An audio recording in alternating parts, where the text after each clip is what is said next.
Welcome to this month's Market Update.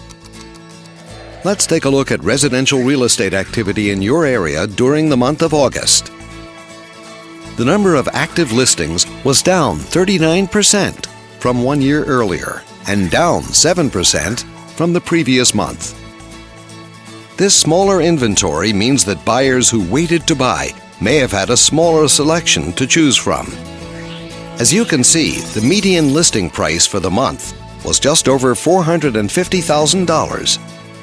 Compared to last year, the average number of days that units spent on the market before being sold was down 21%. This lower number of days may signal a positive trend in the local inventory turnover rate. Meanwhile, the median sale price was just over $370,000.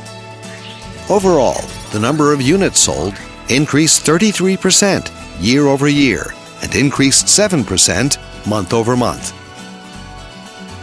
These figures may indicate that buyers have been taking advantage of competitive pricing and interest rates. Thanks for watching. We hope you use this information to make smart, informed decisions in your upcoming real estate transactions. Feel free to contact us for more information or further assistance.